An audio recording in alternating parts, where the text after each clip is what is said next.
Um, I mean, a lot of the stuff that he asks the safeties to do isn't something I haven't done in the past. Whether that's in the league or in college. Honestly, I feel like the way that he runs his defense is it allows me to maximize my versatility. Um, and I guess because I'm doing it more, it's going to be a little bit more challenging, a little bit more pressing. They're going to ask me to do more than just one job. So I think his defense in the secondary is based off of versatility, and that's kind of the reason why they, brought me here. Mink, I noticed on the broadcast that you had like a, what is that called? A clipboard.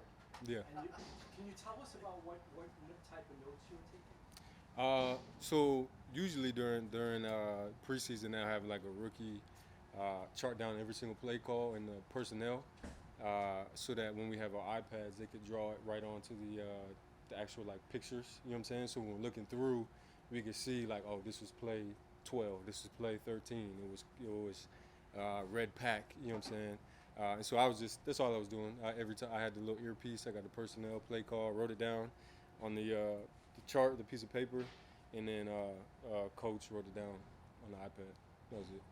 Mika, although this doesn't apply to you, just being a veteran and knowing that the next 10 days are very stressful for guys that are on the cusp of making a team and guys you build relationships over your career, how difficult has that been for you, when you build relationships with guys and then next thing you know, they're gone?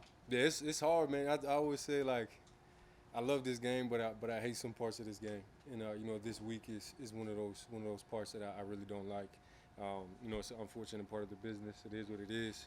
Um, but like you said, you form relationships with these guys. I mean, I've only been here a month, but say if I came during OTAs, we're going to dinner together, we're breaking bread together, hanging out with each other's family, and then one day you go into the locker and there's a black bag in that guy's locker, and that relationship that you formed on a day-to-day basis is out the window, and now it's a phone call or a text, which we live busy lives, have busy schedules, and it's hard to keep up with people unless you're extremely intentional, which that is also hard as well. So it's a very difficult part of the game.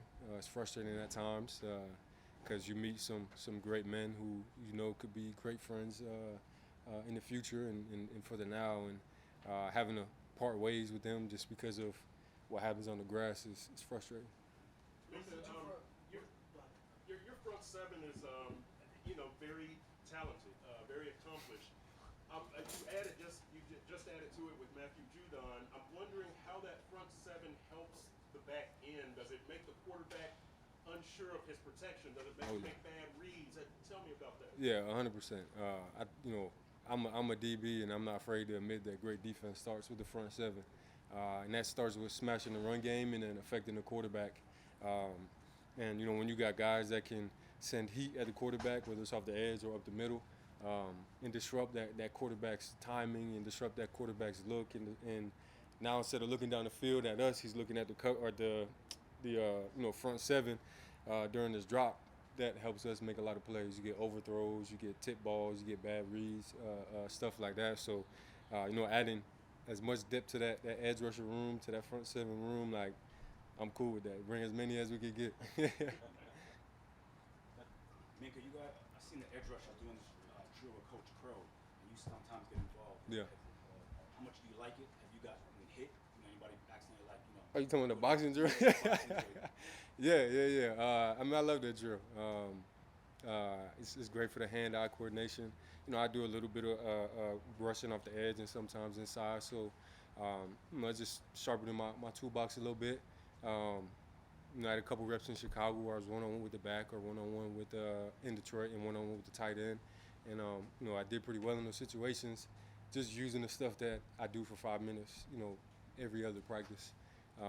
But yes, sometimes we get caught. He throws a little fake jab and then comes with the overhand, and it's luckily we got helmets on. But Mika, you've played the slot a lot in your career, and this morning Coach Weaver talked about Jason Marshall's game on Saturday in the yeah, slot. What stands out to you about the way he plays inside?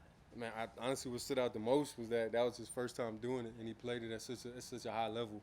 I think nickel is probably one of the hardest spots to play on the field. You're asked to do it. You're asked to do a lot. You have to see a lot. You got to make a lot of communication. You got to tackle, you got to cover, you could be in the half one play, you could be blitzing the next play, and so there's not many positions on the field that does that. And so for a young guy who never played it before to go in and I think he had like 2 tackles for loss. Yeah, he played great in coverage, made all the right communications. You know what I'm saying? It was really cool to see him step up in that role. And it was also cool because in practice he made a couple mistakes and corrected it in the game and played lights out. So seeing a guy take the lessons that he learned in practice and apply it in the game and play at a high level was really impressive. Time for 2 more. How are you seeing if Fatu Melifonwu will come along after a PUP stint to start camp and then his work Saturday in the preseason game? Yeah, he's a guy he's experienced. He's played a lot of high level ball, made a lot of high level plays. So he's a guy that communicates. He's going to be in the right spot. He's going to come to the sideline with information. You know what I'm saying, and communicate in a non-panicked manner because he's been in positions that are tough before. So having a guy that's been out there, that's done it before, is always good to have. Final question. What did you learn about the cornerbacks over this 2 trip? Like on the field, what I learned about him? Shoot. Yeah. Nah. Shoot. I don't know. I think all of them are guys that are the chippy, blue-collar guys that want to make plays, that play hard, play physical, and they're willing to do whatever we ask them to do, whether that's tackle or running back in open space or cover man-to-man for 6 plays in a row. I think every single one of them has been willing and able to step up to the plate and play at a high level.